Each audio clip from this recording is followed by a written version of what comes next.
श्रीमन्नारायण नारायण नारायण बद्री नारायण नारायण नारायण बद्री नारायण नारायण नारायण श्रीमन्नारायण नारायण नारायण श्रीमन्नारायण नारायण नारायण।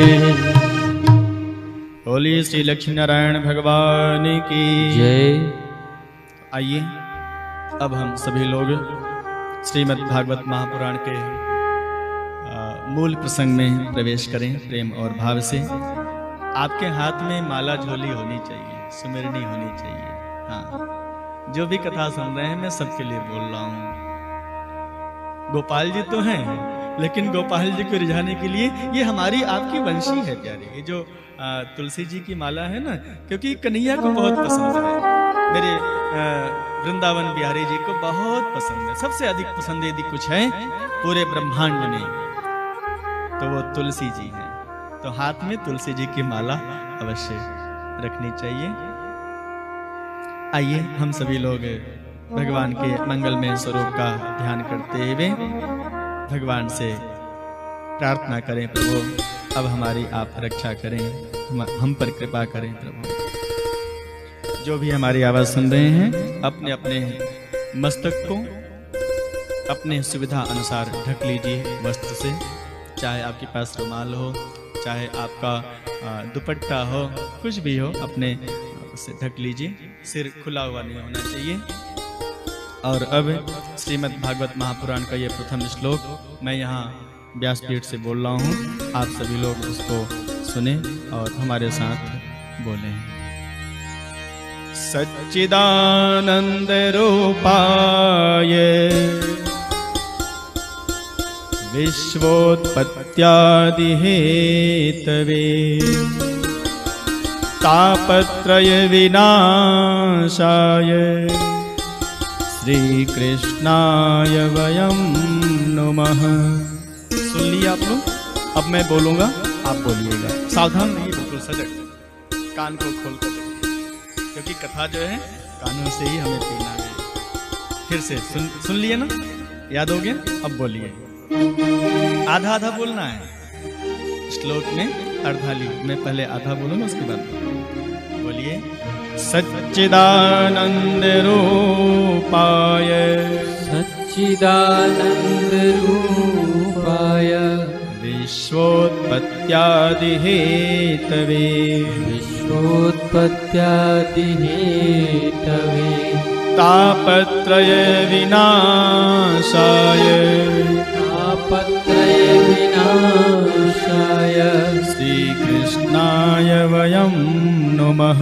श्री कृष्णाय वयं नमः। श्री कृष्णाय वयं नमः। श्री कृष्णाय वयं नमः।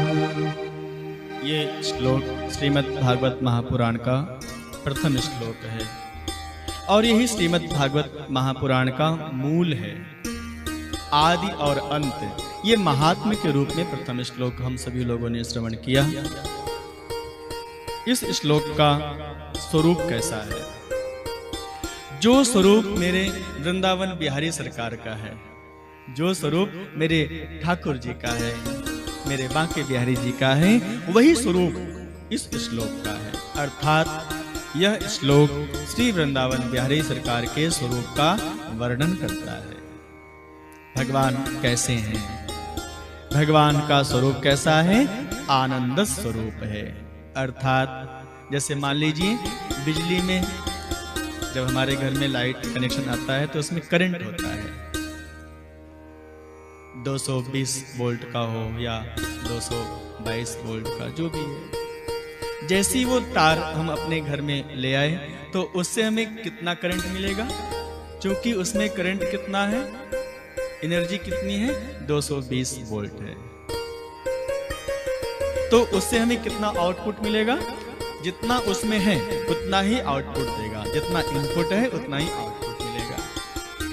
220 वोल्ट ही मुझे मिलेगा, उससे अधिक नहीं मिलेगा और उससे कम भी नहीं मिलेगा। तो भगवान श्री कृष्ण के अंदर क्या है? आनंद ही आनंद है। कौन सी एनर्जी है भगवान के अंदर? कौन सी ऊर्जा है? जो आनंद सिंधु सुख राशि। कौन है ये? जो आनंद सिंधु सुख राशि। यदि आप सभी को याद हो ना तो जरूर गुनगुनाया करो, हमारे साथ गुनगुनाओ प्यारे। इस समय तो ना तो आगे चलना है ना पीछे चलना है, ये भक्ति का मार्ग है। यहाँ पर ना तो हम आगे चल सकते हैं ना पीछे, यहाँ तो साथ में चलना है प्यारे। सब भक्त हैं, सब साथ में चलो, मिल करके चलो, क्योंकि समूह में बहुत शक्ति होती है प्यारे। एक उंगली से किसी को मारो, चोट लगेगी?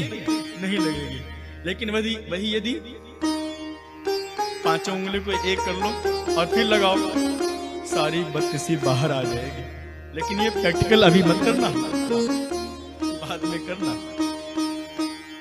तो सब साथ में चलो प्यारे। भगवान कौन है? जो आनंद सिंधु सुख राशि सी करते त्रैलोक उपासी। सो सुख धाम राम असनामा। सो सुख धाम राम असनामा। अखिल लोक दायक विश्रामा। अखिल लोक दायक विश्रामा। सच्चिदानंद रूपाय विश्वोत्पत्त्यादिहेतवे। तापत्रय विनाशाय श्री कृष्णाय वयं नमः। सो सुख धाम राम असनाम श्री कृष्णाय वयं प्रणाम। तापत्रय विनाशाय। ये जो इस समय कष्ट चल रहा है ना, इस कष्ट को हम सभी लोग कहते हैं भौतिक कष्ट।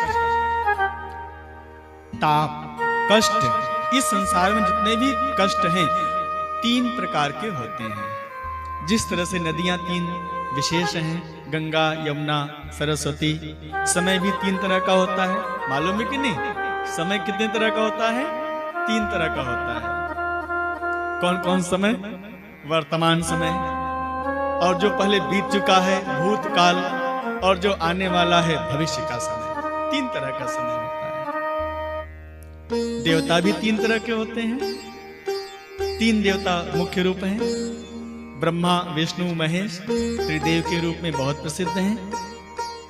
उसी तरह से इस संसार में 3 तरह का कष्ट विशेष रूप से है। जो संसार के द्वारा कष्ट मिलता है उसको हम सभी लोग आदि भौतिक कष्ट कहते हैं। जो देवताओं के द्वारा कष्ट मिलता है, जैसे राहु, शनि, कहते हैं ना महाराज हमारा राहु बहुत बिगड़ गया है, शनि बहुत खराब है, आदि दैविक कष्ट। और जो हमें मन से कष्ट होता है, कई लोग रोगी नहीं होते लेकिन मन से बहुत रोगी होते हैं, मानसिक रोग। इसकी व्याख्या गोस्वामी तुलसीदास जी ने उत्तरकांड में किया है। मानस रोग, आध्यात्मिक कष्ट।